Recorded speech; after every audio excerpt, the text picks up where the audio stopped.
Every 8th March is International Women's Day, and this year's celebration coincides with the 30th anniversary of the Beijing Declaration and Platform for Action. Several events held over the weekend in commemoration of the day, highlighting various challenges the female gender faces. At the UN General Assembly, a gender equality clarion call was made for a bold, urgent pledge to defend and advance the rights of women, all women and girls. Well, education is one of those rights. Across sub-Saharan Africa, approximately 34 million adolescent girls of secondary school age remain out of school. Studies show that girls are also less likely than boys to complete secondary education, often due to child marriage, early pregnancy, religious mandates, and domestic responsibilities. But what more should be done in making sure girls have an equal footing with boys in school, this then translates to the workplace as well?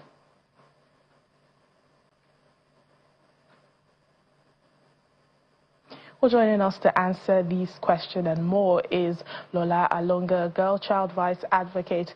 Thank you for joining us on the program, and happy International Women's Day to you. Thank you, Layo. Happy International Women's Day. Well, this year's theme we've seen is Accelerate Action. What do you translate this to mean? Well, I think I'm quite happy with the theme we have this year. We've been talking about the rights of the girl child, the rights of women, International Women's Day for several years, but it seems that we're still far from it. So this theme, Accelerate Action for Women, I think it's just the right thing to do, which means we need to take action now. We're not just talking.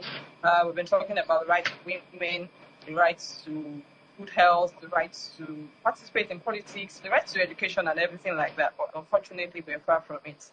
Look at the example in Nigeria, for example. We can see currently what is happening in the political scene. Obviously, the Lagos State House of Assembly, what happened there, and of course, the Senate as well. This shows women still have a long way to go. It's as if we're actually losing from all the gains we've had over the years. And I think we should just try as much as possible to see what we can do, especially looking at educating the girl child, which is one of the areas being focused on now. If we want to eradicate poverty, for example, we need to educate the girl child. It's obvious that in Nigeria, we have over 50% of girls out of school. We have cases of child marriage. We have cases of girls not being able to participate in politics or acquire skills and all that. So it's obvious we need to pay attention to girl child education. And it's also obvious that when we pay attention to the education of the girl child, we're able to eradicate poverty, because a lot of them would actually be able to acquire skills which they will use to be able to get employment and, of course, work as well. And I'm also looking at cases like on the maternal health, for example. It's also obvious out there. Many women are still dying during childbirth, and that should actually stop. My organization, Child Advocacy Initiative, in collaboration with some other organizations, are actually working hard to see how we can even help vulnerable girls out there who are not skilled to acquire skills. And we've been putting them through STEM subjects, which they have been going through, which means most of them can't even afford to go to the university, for example. But with sponsorship and support from partners, we're able to get them to acquire skills. And of course, cases of domestic violence as well, still very rampant. And I want to believe many states are doing things about that. Even Lagos State is doing a lot with their domestic and violence agency, but a lot still needs to be done. Well, highlighting the education now, education of girls and women, there are several challenges, some of which you have listed, that are hindering these girls from being learned. But why does it seem these problems persist? Well, I think there's still need for more commitment from government, really. It's not just all talk like the theme for this year. This is time for action. They need to kind of invest in the girl child, invest in women, starting from the girls at school.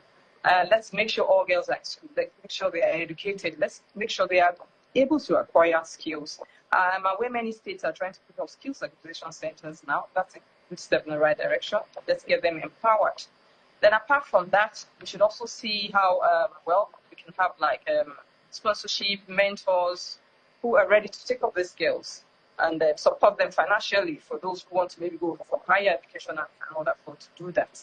So I think there should be more commitment from governments, NGOs, private sector as well. I know some private sectors are actually doing a lot in the area of acquiring and supporting girls in STEM and also other areas of education.